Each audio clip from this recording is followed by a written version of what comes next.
नमस्कार, श्री स्वामी समर्थ। अतिशय महत्त्वाच्या किचन टिप्स।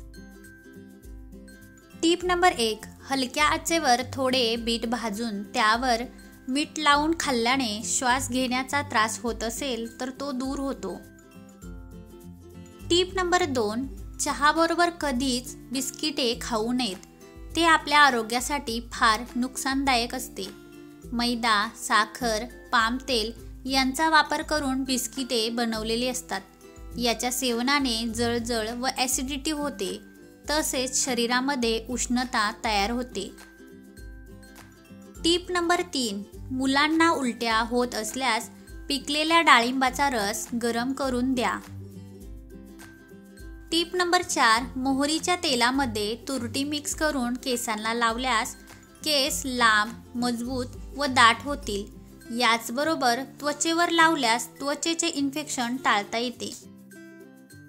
टिप नंबर 5, पुस्तकांच्या कपाटात बकुळीची फुले ठेवावीत। यामुळे कपाटात मुंग्या किंवा झुरळ होत नाहीत आणि पुस्तकांना सुद्धा छान सुगंध येऊ लागतो।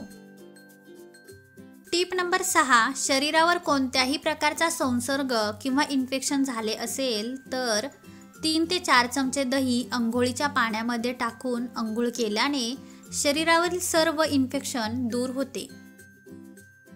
टिप नंबर 7, दालचिनी चावून खाल्ल्याने तोत्रे बोलणे कमी होते।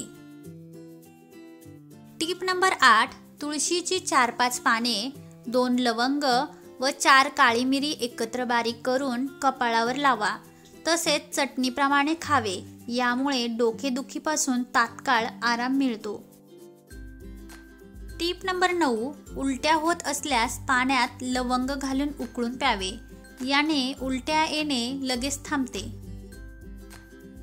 टिप नंबर 10, कमी पाणी पिल्याने शरीरातील पाणी कमी होऊन ओठ कोरडे होऊन ओठांवर भेगा पडू लागतात।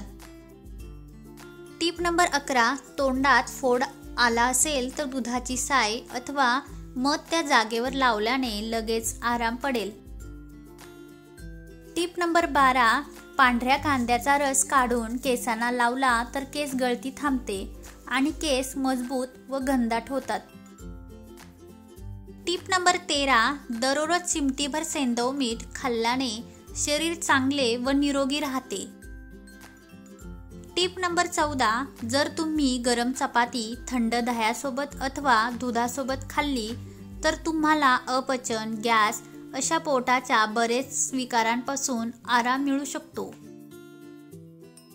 टिप नंबर 15, बऱ्याचदा पायाच्या पोटऱ्या खूप दुखू लागतात। अशा वेळी कोमट पाण्यामध्ये थोडे मीठ टाकून त्यात 15 ते 20 मिनिटं पाय ठेवल्याने बरे वाटेल। व्हिडिओ शेवटपर्यंत पाहिल्याबद्दल मनापासून आभार।